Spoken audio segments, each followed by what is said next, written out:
Welcome to this lecture in our series of graceful presence and the 6 cares that link us to our relationships to the world, to life.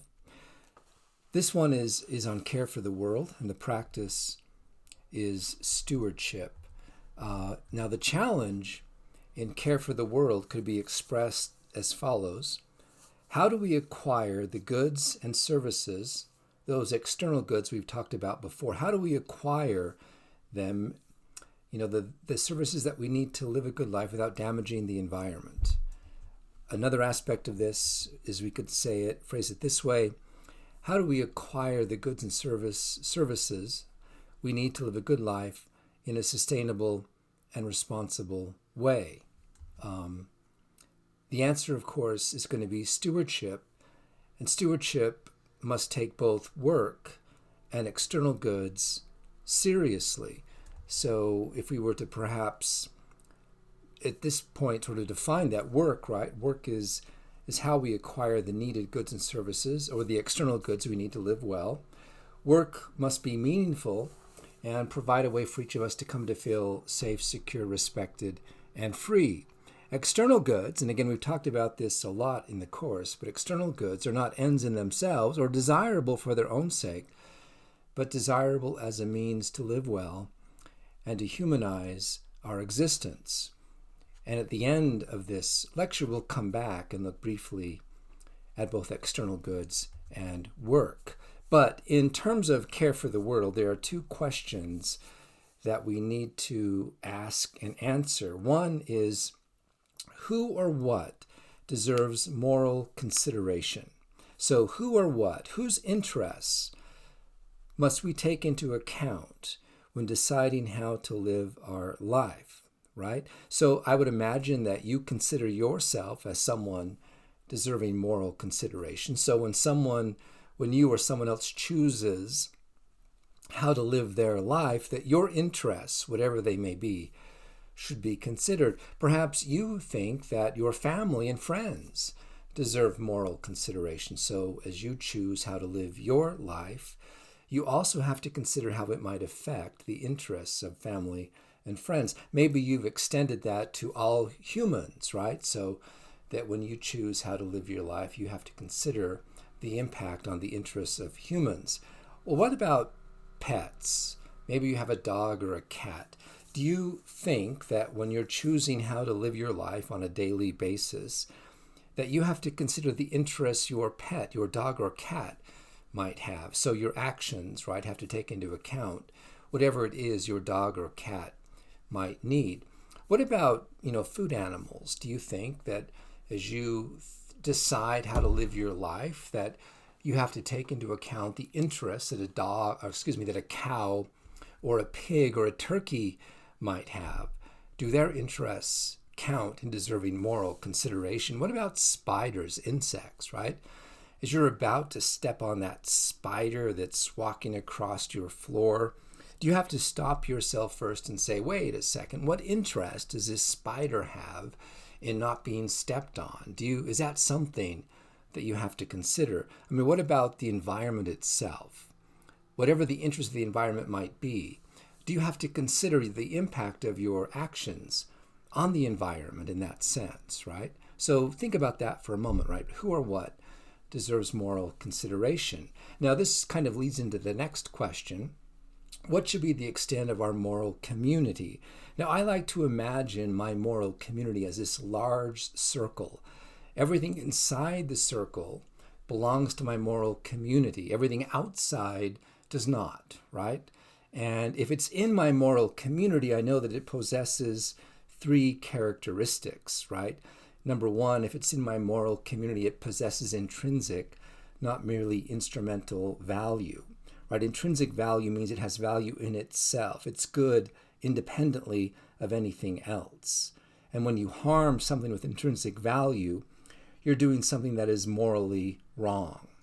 Now, instrumental value simply means that the thing has no intrinsic value, no inherent value. Its only value is in its utility, its usefulness, right? So instrumental value means something only has value if it's of use to someone else. So its value is entirely made up of its utility, right? And if you harm something, or, of merely instrumental value, you're not doing anything morally wrong. I mean, my laptop that I'm using right now has no intrinsic value.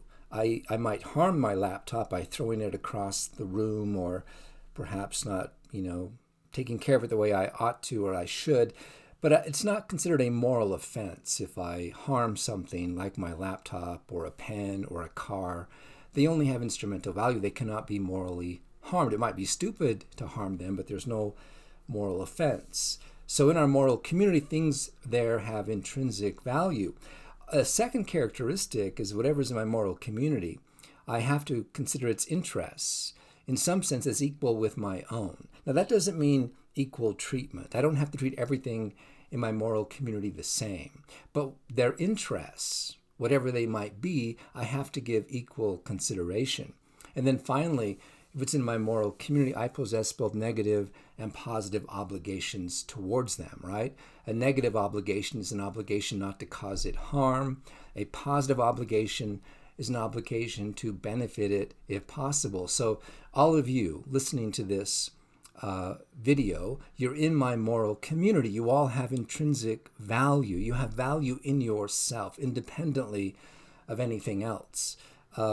Your interests, I have to consider as I consider and choose how to live my life as a professor, as a teacher, as a human being.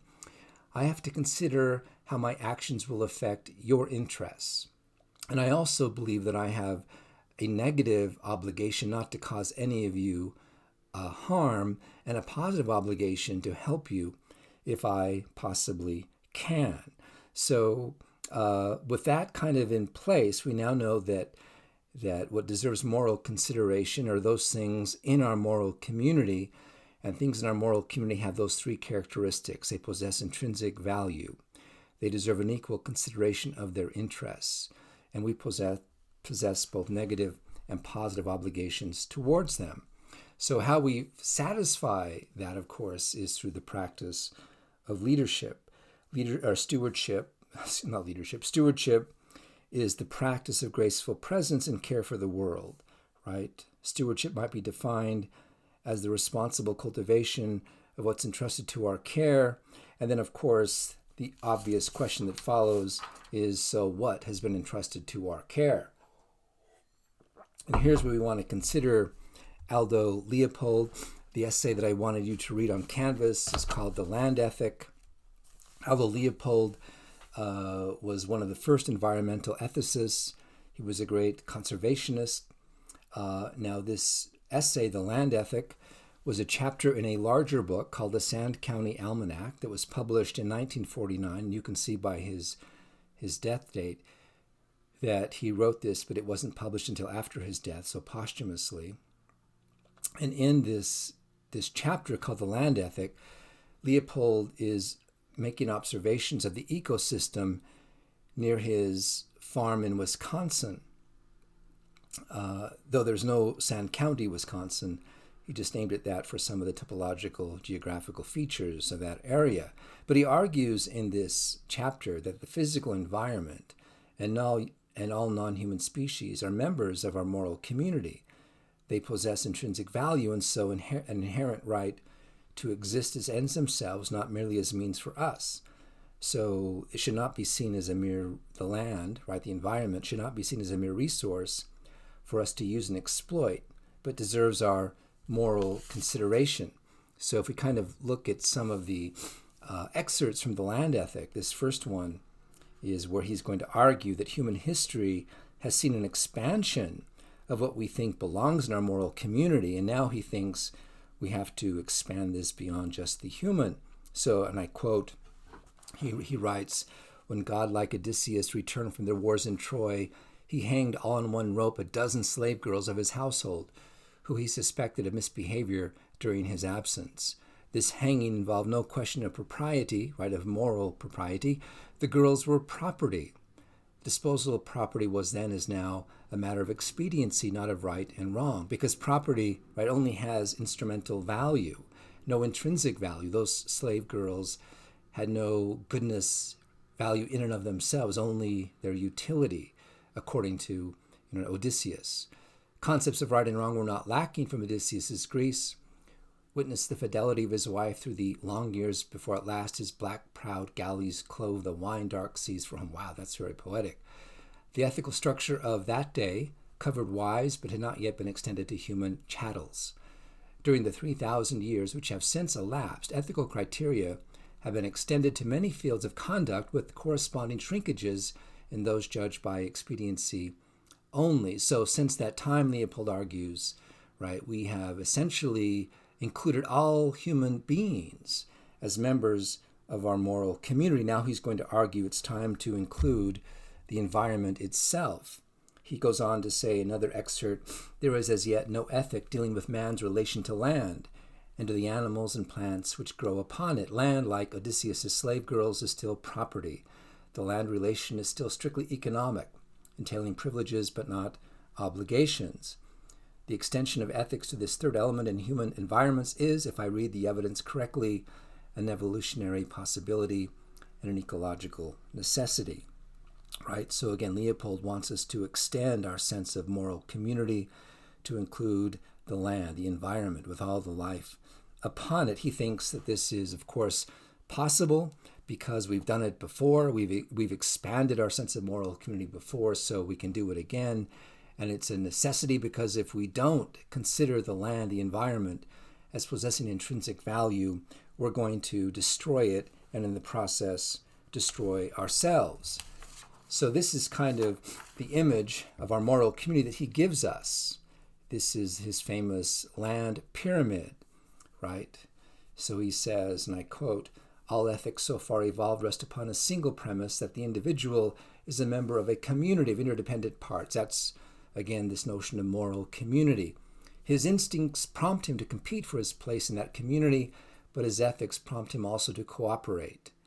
The land ethic simply enlarges the boundaries of the community, the moral community, right, to include soils, waters, plants, and animals, or collectively the land. In short, a land ethic changes the role of Homo sapiens from conqueror of land community to plain member and citizen of it. It implies respect for his fellow members and also respect for the community as such.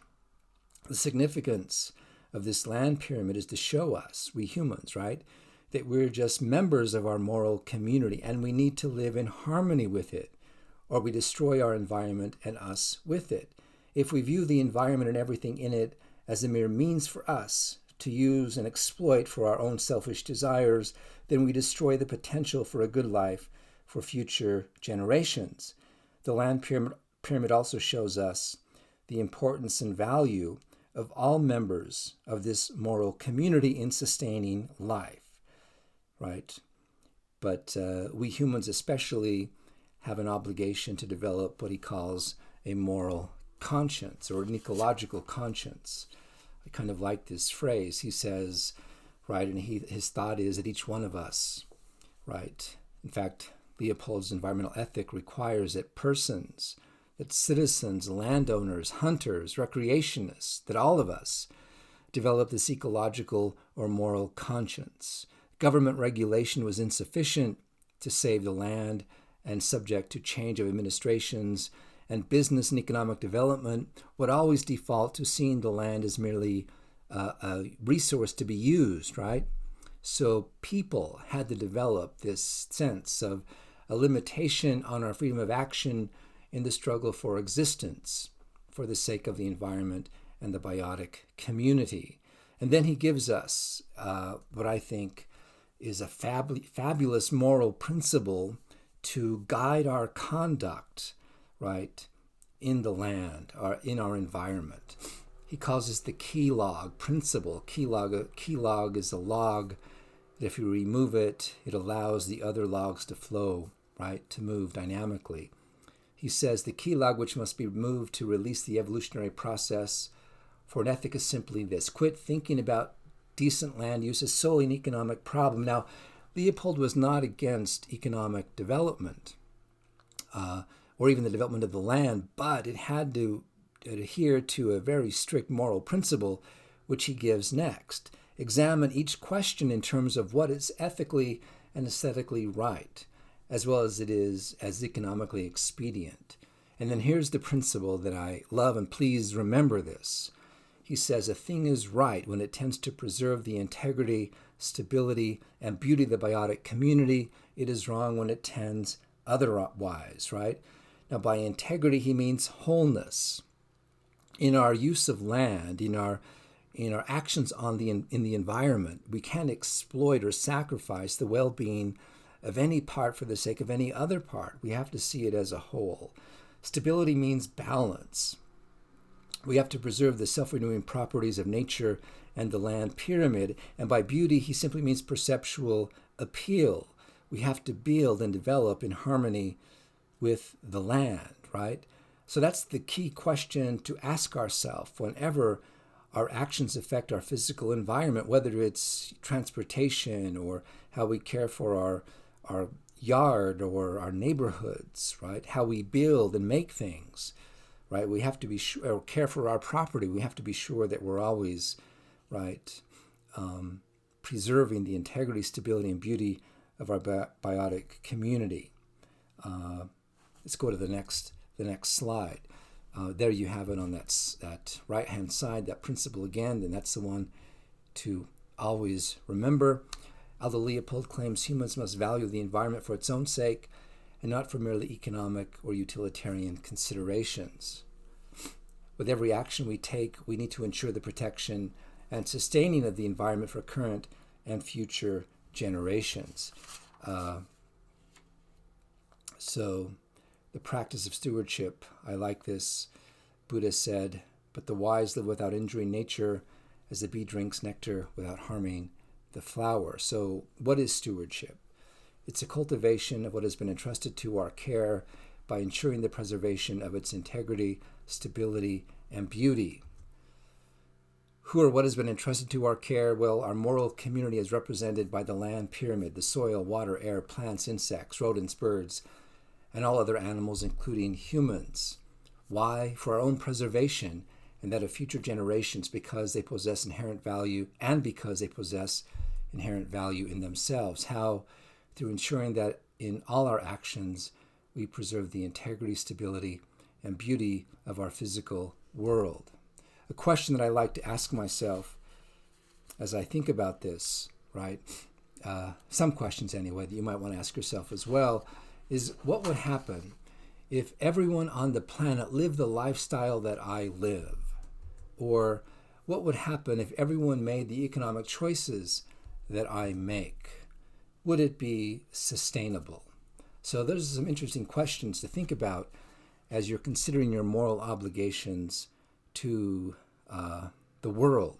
And now let's go back for a brief moment to wrap this up and talk more about work and external goods, because stewardship, right, takes these things seriously. So with external goods, again, these are the goods and services we need to sustain our physical existence. They include things like food, housing, money, markets, education, healthcare. We often see these external goods in terms of wealth and possessions. We shouldn't forget that external goods are not ends in themselves. They're not good in and of themselves. They are and should be seen as the means to help humans, to help us humanize our life. That is, they should provide us with the time, energy, and resources to pursue what are ends in themselves, goods in themselves, namely knowledge, character strength, and relationships. Unfortunately, we forget this, and we give in to the temptation of wanting more and more wealth and possessions, falsely believing that they are good in themselves. So we sacrifice the true goods for empty replacements that devour our time and energy and bankrupt us financially and spiritually. Not to mention, it harms our environment by depleting the earth's resources and its ability to heal itself. Our selfish and insatiable desires for more and more wealth and possessions turns us into leaky pots, never able to be filled and always wanting more. Let's think about meaningful work for a moment. I should say, first though, that we are morally responsible for our impact on the world. And everything we purchase, any good or service, everything we consume, every time we consume something, we are impacting our world, and hence every economic transaction is in some sense a moral choice. Now, a quick thought on work. We all need meaningful work. Meaningful work is about clearing a space for ourselves in the world, a space where we can experience safety, security, respect, and meaningful freedom. Work should be a joyful expression of your personality and character, a creative giving of your talents and skills to improve your life and benefit others. Yet, when we elevate external goods to the ultimate ends we seek, we distort our sense of work, and it becomes oppressive and stressful and only valued as a means to accumulate more wealth and possession. So we don't seek the work we love, but we seek the work that pays the most. And we turn our life into a commodity to be sold to the highest bidder. If we temper and moderate our appetites for more and more external goods and instead choose to live modestly, our future opens up and enables us to pursue genuine, meaningful work and a much fuller life of knowledge, character, strength, and relationships. With that in mind, you might want to think about using the time we have now, where so much of our pursuit of external goods has been restricted, right? We're all in our homes, not going places. We might want to use this time to rethink who we are and what we live for. I mean, to be rich is to be content with what you have. To be poor is to never be satisfied and always want more. Along those lines of being more creative and thinking of the world that you want to see emerge when the coronavirus restrictions are lifted, I mean, now is our opportunity to begin making a better world for everyone. What would you like to see differently in the future? Because with everything closed down now, when we open things back up, we have the potential, the opportunity, right, to be creative, to begin to make a better world, right? Along those lines, I would have you ask, what kind of future, what kind of future do you want to make? And I'll kind of end, and you might want to see this op-ed that I wrote for the Tribune a few weeks ago. You can follow it there and take a look at that as my own kind of attempt to give some thought to this. Anyway, thank you for listening to this lecture. The access code for this quiz is 2019. And I'll look forward to talking to you again soon.